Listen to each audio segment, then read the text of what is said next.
2020년 9월 22일 오늘 새벽 말씀은 예레미야 35장 1절에서 11절까지입니다.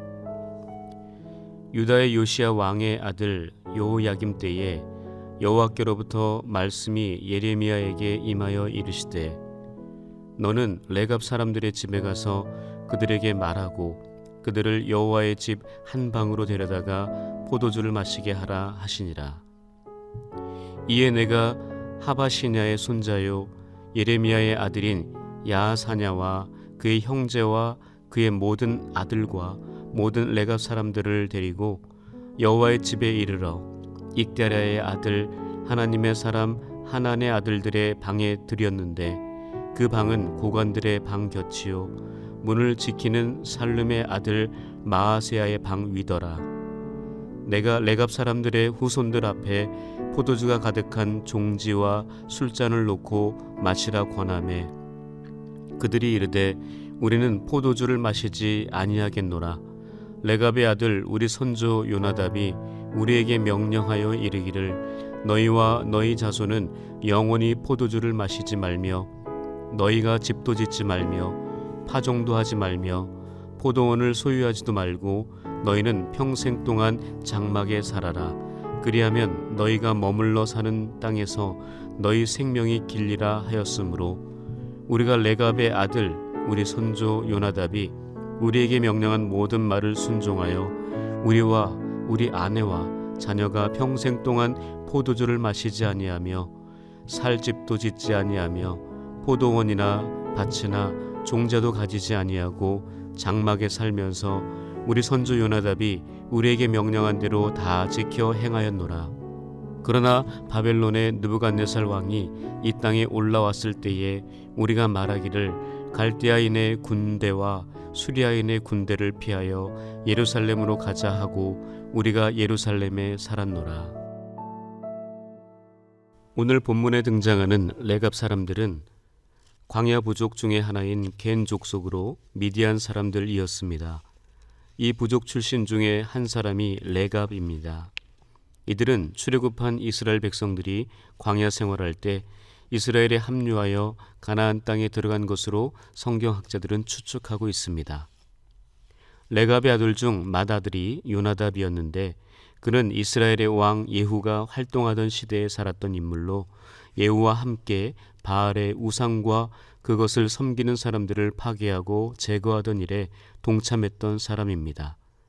하나님 보시기에 옳은 일을 행한 그가 유언처럼 남긴 말이 오늘 본문 6절과 7절에 기록된 5가지의 명령 규칙입니다. 첫 번째, 영원히 포도주를 마시지 말 것. 두 번째, 집을 짓지 말 것. 세 번째, 파종하지 말 것. 네 번째, 포도원을 갖지 말 것. 다섯 번째, 일생 장막에서 살 것. 이것이었습니다. 이것이 레갑 족속 가문의 규범이 되어 250여 년이 지난 예레미야의 시대에 와서도 변질되지 않고 그 후손들을 통해 지켜지고 있었습니다. 오늘 본문의 시대적 배경은 요시야의 아들 여호야김이 왕으로 있을 때입니다. 하나님께서 예레미야 선지자에게 임하셔서 레갑 사람들을 여호와의 집 한 방으로 초대해 포도주를 마시게 하라고 하십니다. 그래서 예레미야는 하나님의 말씀대로 레갑 사람들 모두를 초대해 포도주를 권하지만 그들은 단호하게 우리는 포도주를 마시지 아니하겠노라고 거절합니다. 그리고 레갑의 아들 우리 선조 요나답이 선포하여 명령한 5가지의 유훈을 말하며 우리에게 명령한 대로 다 지켜 행하였노라고 당당하게 선포합니다. 저는 레갑 사람들의 이 모습을 보며 2가지로 도전을 받았습니다. 하나는 레갑 사람들처럼 유혹을 뿌리치고 끊어낼 수 있는 단호함이 있어야 한다는 것입니다. 레갑 사람들의 후손들이 포도주를 주는 사람이 누구인지 분명히 알았지만 그들은 절대 포도주를 마시지 않았습니다. 이것이 그들에게는 분명히 지켜야 할 삶의 마지노선이었습니다. 그들은 이 선을 넘지 않으려고 참고 또 참는 절제의 아름다움을 보여준 것으로 생각됩니다. 그러나 성경 인물 중 유혹에 빠지고 넘어져 망가진 인생들이 여럿 나옵니다. 그 대표적인 사람이 아마도 삼손일 것입니다. 그는 나실인으로서 포도주와 독주를 멀리하며 머리에 삭도를 대지 않고 시체를 가까이 하지 않고 오로지 자기의 몸을 구별하여 하나님께 드려진 거룩한 자의 삶을 살아야 했습니다. 그러나 그는 이것들을 지키지 않아 하나님께서 허락하신 모든 힘과 능력을 잃어버리고 블레셋 사람들의 종이 되어 비참한 최후를 맞이하고 말았습니다. 삼손은 달콤한 유혹에 빠져 하나님께서 명령하신 넘지 말아야 할 선을 넘어버린 것입니다. 사업이나 직장생활, 가정생활을 하며 오늘을 살아가는 우리에게 술에 대한 유혹, 물질에 대한 유혹, 이성에 대한 유혹, 도박과 게임에 대한 유혹 등 세상의 여러 가지 유혹들이 정말 많습니다. 이러한 유혹들 앞에 과연 그리스도인으로서 어떤 자세를 취해야 할까요? 삼손과 같은 자세가 아닌 레갑의 후손들 같은 자세를 취해야 합니다. 세상의 유혹들은 한 번으로 끝나는 것이 아니라 파도처럼 계속 쉴 새 없이 몰려옵니다. 우리는 주님과 함께 그 유혹의 파도를 정면으로 돌파하고 역이용하여 더 깊은 바다로 헤쳐나가야 합니다.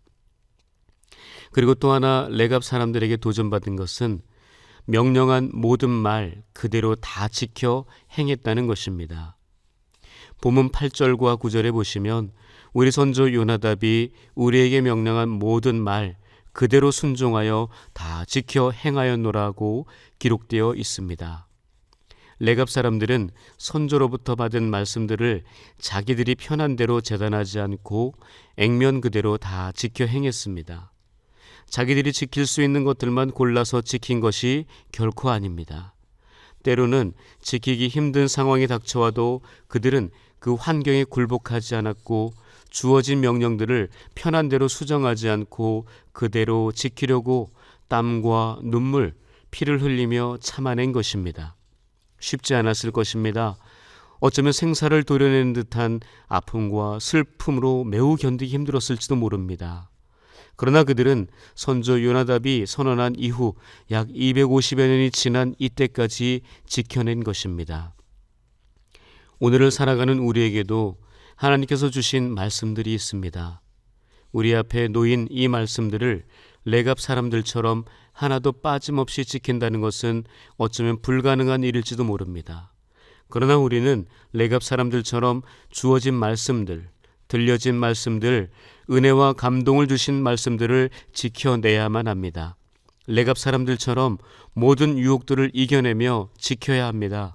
내 마음대로 편한 대로 수정하고 변질시키고 오염시키지 않고 있는 그대로 지켜 행해야 합니다.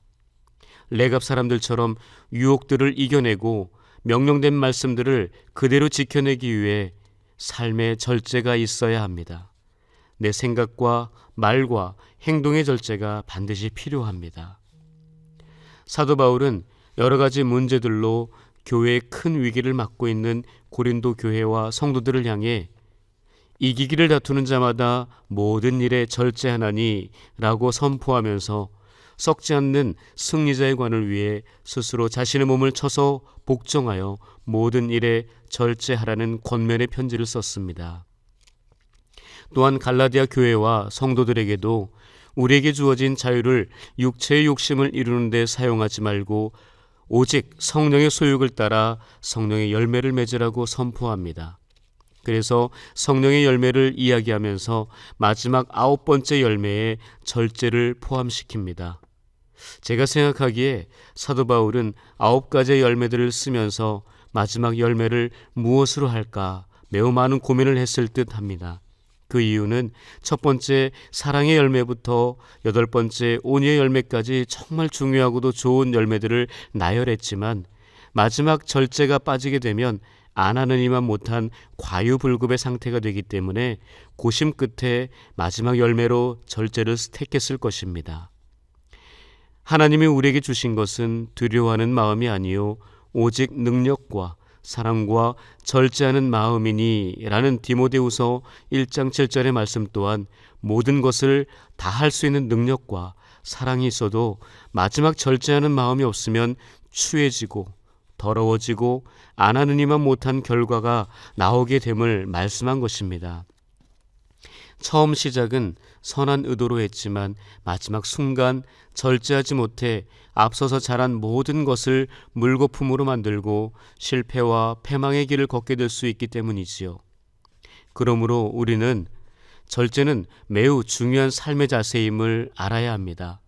절제를 무시하거나 지나치게 되면 손해보고 잃어버리고 끊어지고 실패하는 인생이 될 수 있음을 기억해야 합니다. 절제함의 최고봉은 오직 예수 그리스도이십니다. 예수님은 하나님의 아들이셨지만 이 땅에 성육신하셔서 가장 모범이 되는 절제된 삶을 우리에게 친히 보여주셨습니다. 예수님은 이 세상에서 머리 둘 곳도 없을 만큼 절제된 삶을 사셨습니다. 하루 종일 병든 자를 치유하시고 말씀을 가르치시고 피곤하셨을 텐데 그럼에도 불구하고 새벽 미명에 일어나 기도하셨습니다. 마지막 골고다 언덕을 오르시고 자신이 지고 온 십자가에 못 박혀 죽으신 것, 바로 그것이 자신의 의지, 자신의 욕심, 자신의 아픔과 고통을 끝까지 참고 견디며 인내하며 절제하신 것입니다. 그리하여 마침내 아버지 하나님의 뜻에 순종하심으로 죄인된 우리에게 진정한 자유와 구원의 은혜를 베푸신 것입니다. 예수님의 절제함이 없었다면 우리는 지금도 죄악의 사슬에 매여 영원한 죽음으로 달려가고 있을 것입니다. 레갑 사람들은 마시고 즐기고 싶은 포도주를 절제했습니다. 자기 집도 짓고 그 안에서 편안하게 정착하는 생활을 절제했습니다. 포도원도 소유하고 농사도 지으면서 안정되게 살려는 삶을 절제했습니다. 예수님께서도 사도 바울도 편하고 안정되게 누리는 삶을 절제했습니다. 과연 우리는 어떻게 살아야 할까요? 어떻게 사는 것이 옳을까요? 우리는 코로나19 바이러스 시대를 살아가고 있습니다. 익숙지 않은 매우 불편하고 힘들고 괴로운 시간들을 보내고 있습니다. 한마디로 그동안에 정상적으로 해오던 모든 것들을 절제해야 하는 상황입니다. 만약 절제 없이 자기 마음대로 말하고 행동한다면 큰 위기와 아픔과 고통이 따를 것이며 아마도 마지막은 비참한 죽음으로 끝나고 말 것입니다. 그러므로 우리는 레갑 사람들과 사도 바울 그리고 예수님께서 친히 보여주셨던 절제된 삶으로 우리 앞에 주어진 하나님의 말씀들을 그대로 행하는 거룩한 백성들이 되시기를 주님의 이름으로 축복합니다. 다 함께 기도하겠습니다. 그리스도 예수의 사람들은 육체와 함께 그 정욕과 탐심을 십자가에 못 박았느니라. 신실하신 하나님, 예수 그리스도를 통하여 보여주신 변함없는 사랑과 은혜 안에서 살게 하시니 감사드립니다. 눈에도 보이지 않는 작은 코로나19 바이러스 앞에 너무나 무기력하고 연약한 인생임을 고백합니다. 우리를 불쌍히 여기사 자비와 회복의 손길을 허락해 주옵소서. 항상 하나님의 말씀에 순종하게 하시고 그 말씀대로 모든 인간적인 욕망과 탐심을 십자가 앞에 내려놓고 주님처럼 절제하는 삶을 살게 하여 주옵소서. 변함이 없으신 하나님을 섬기며 우리 또한 변함이 없는 신실한 믿음의 길을 절제하며 걸어가게 하옵소서. 그리하여 다음 세대 성도들과 자녀들에게 신앙의 본이 되는 믿음의 유산을 남기게 하옵소서. 이 모든 간구 예수 그리스도의 이름으로 기도합니다. 아멘.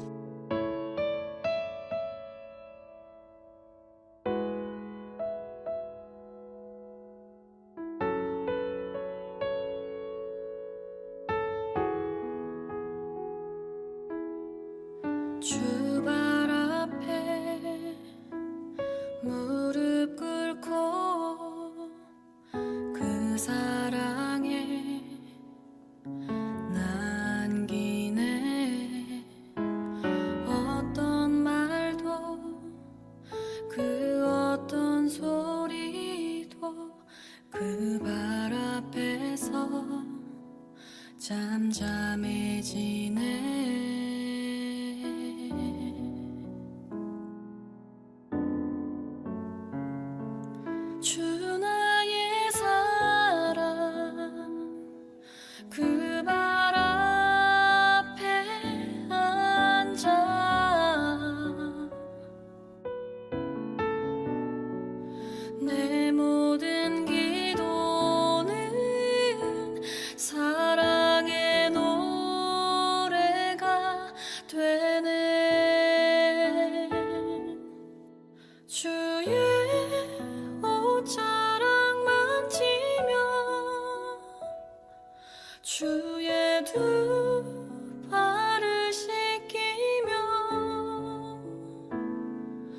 주